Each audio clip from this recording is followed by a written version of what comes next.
महाराष्ट्राचे मुख्यमंत्री एकनाथ शिंदे यांनी आज आपला उमेदवारी अर्ज निवडणूक निर्णय अधिकाऱ्यांकडे दाखल केला। यावेळी ठाण्यातील परबवाडी शिवसेना शाखा येथून ITI वागळे सर्कल अशी रॅली काढून जोरदार शक्ती प्रदर्शन करण्यात आलं। त्यानंतर मुख्यमंत्र्यांनी आपला उमेदवारी अर्ज दाखल केला। यावेळी त्यांच्यासोबत केंद्रीय मंत्री रामदास आठवले, खासदार नरेश मस्के, आमदार प्रताप सरनाईक आणि रवींद्र फाटक आदी मुख्य पदाधिकारीही उपस्थित होते। संपूर्ण राज्याचं लक्ष लागलेल्या कोपरी पाचपाकाडी मतदारसंघातून मुख्यमंत्री एकनाथ शिंदे यांनी 5व्यांदा उमेदवारी अर्ज दाखल केला। आपल्या मतदारसंघात प्रचंड असं शक्ती प्रदर्शन करत मुख्यमंत्री एकनाथ शिंदे यांनी आपल्या प्रभावाची चुणूक दाखवून दिली।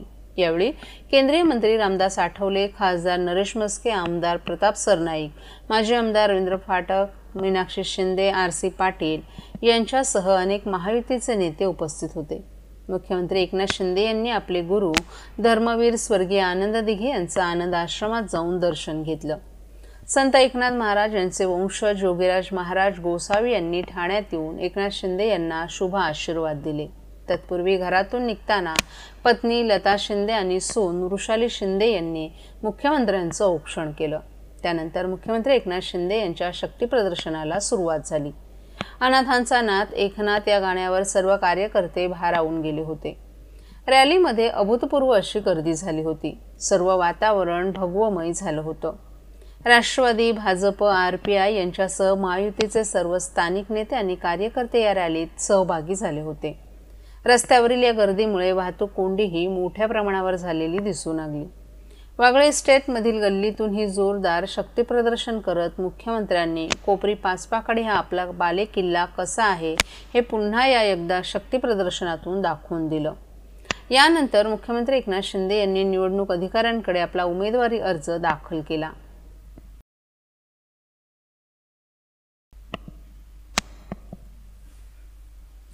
मुख्यमंत्री एकनाथ शिंदे यांच्या विरोधात शिवसेना ठाकरे गटानं दिवंगत स्वर्गीय आनंद दिघे यांचे पुतणे आणि सेना ठाकरे गटाचे जिल्हाप्रमुख केदार दिघे यांना निवडणुकीच्या रिंगणात उतरवले। त्यानुसार केदार दिघे यांनी आज शक्ती प्रदर्शन करत कोपरी पाचपाकाडी विधानसभा मतदारसंघातून आपला उमेदवारी अर्ज दाखल केला। यावेळी सेनेचे नेते राजन विचारे, नरेश मणेरा यांच्यासह अनेक महाआघाडीचे स्थानिक नेते हे उपस्थित होते। मुख्यमंत्री एकनाथ शिंदे यांना कोपरी पाचपाकाडी मतदारसंघात अडकवून ठेवण्यासाठी महाविकास आघाडीनं दिघे अस्त्र वापरण्याचा निर्णय घेतला। त्यानुसार केदार दिघे यांनी उमेदवारी अर्ज दाखल करण्यापूर्वी सर्वप्रथम दिवंगत आनंद दिघे यांच्या समाधीस्थळावर जाऊन त्यांचं दर्शन घेतलं आणि शक्ती प्रदर्शनाला सुरुवात केली। शिवसेना ठाकरे गट आणि राष्ट्रवादी काँग्रेस महाविकास आघाडीचे उमेदवार म्हणून केदार दिघे हे पहिल्यांदाच निवडणुकीच्या रिंगणात उतरत आहेत। त्यांनी मुख्यमंत्र्यांचं आव्हान स्वीकारत त्यांच्या विरोधात निवडणूक लढवण्याचा निर्धार करत उमेदवारी अर्ज दाखल केला। त्यामुळे आगामी काळात शिंदे विरुद्ध दिघे अशी लढाई संपूर्ण राज्याला पाहायला मिळणार आहे।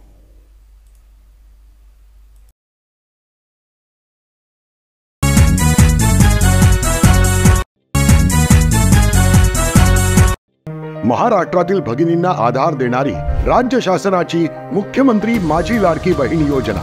या योजनेअंतर्गत अल्प उत्पन्न गटातील 21 ते 65 वयोगटाच्या भगिनींना मिळणार दरमहा 1500 रुपयाची मदत। अर्ज करण्यासाठी 31 ऑगस्ट 2024 पर्यंत मुदतवाढ। कुटुंबाचं वार्षिक उत्पन्न 2.5 लाख रुपयांपेक्षा कमी असलेल्या महिला पात्र।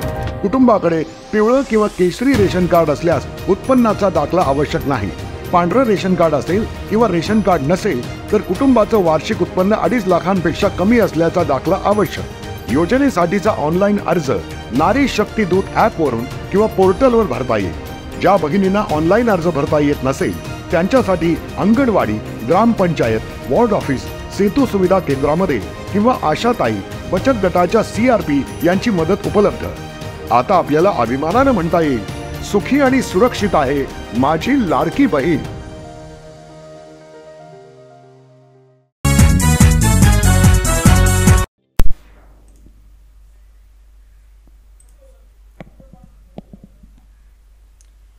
ठाणे शहर विधानसभा मतदारसंघातील भाजप, शिवसेना, राष्ट्रवादी, रिपाई महायुतीचे उमेदवार आमदार संजय केळकर यांनी आपल्या आईचे आशीर्वाद घेऊन उमेदवारी अर्ज दाखल केला।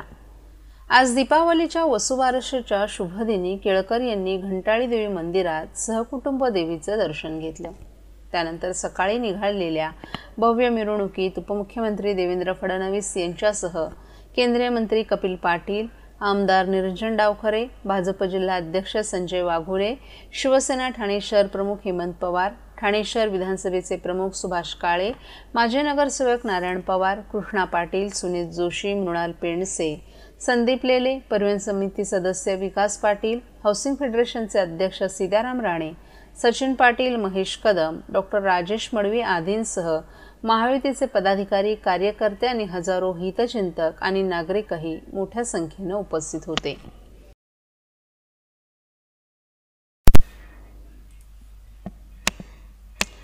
मुंब्रा कळवा विधानसभा मतदारसंघातून राष्ट्रवादीच्या शरद पवार गटाचे आमदार जितेंद्र आव्हाड यांना आव्हान देण्यासाठी अजित पवार गटाचे उमेदवार नजीमुल्ला यांनी आज जोरदार शक्तीप्रदर्शन करत निवडणूक निर्णय अधिकाऱ्यांकडे आपला उमेदवारी अर्ज दाखल केलाय. त्यामुळे ही निवडणूक चुरशीची होईल अशी शक्यता निर्माण झाली आहे. मुंब्रा कळवा विधानसभा मतदारसंघात डॉक्टर जितेंद्र आव्हाड हे चौथ्यांदा निवडणुकीच्या रिंगणात उतरलेत. त्यांचा पाडाव करण्यासाठी राष्ट्रवादी काँग्रेस अजित पवार गटानं नजीमुल्ला या त्यांच्या शिष्याला निवडणूक रिंगणात उतरवले.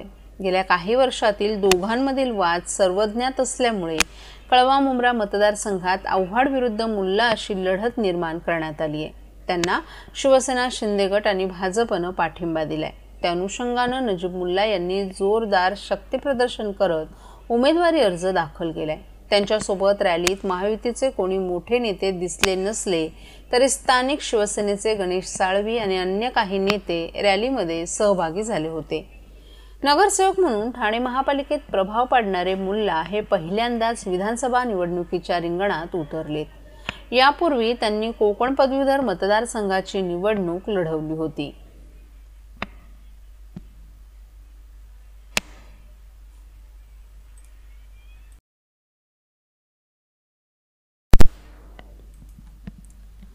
मुंब्रा बायपास रोडवर सापळा रचून राज्य उत्पादन शुल्क विभागाच्या ठाणे भरारी पथकानं 18,75,000हून अधिक किमतीचा मुद्देमाल जप्त केलाय.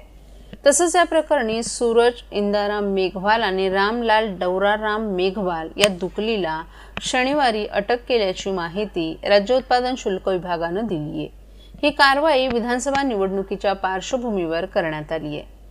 राज्य उत्पादन शुल्क विभागाला मुंब्रा बायपास रोडनं 6 चाकी टेम्पोतून भारतीय बनावटीचं विदेशी मद्य नेण्यात येत असल्याची माहिती मिळाली होती.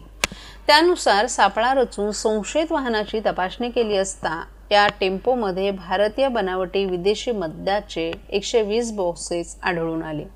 या बॉक्समध्ये त्या टेम्पोत विशेष कप्पा लपवून बनवण्यात आले होते.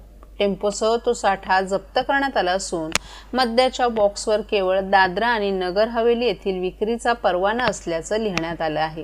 ही कारवाई राज्य उत्पादन शुल्क ठाणे अधीक्षक प्रवीण तांबे यांच्या मार्गदर्शनाखाली ठाणे भरारी पथक क्रमांक 1 चे निरीक्षक MP धनशेट्टी, दुय्यम निरीक्षक NR महाले, SR मिसाळ, सहाय्यक दुय्यम निरीक्षक BG थोरात, जवान RB Khemnar, RS Patil, PA Mahajan, PS Nagare, SS Yadav आणि MG शेख यांच्या पथकानं केली आहे.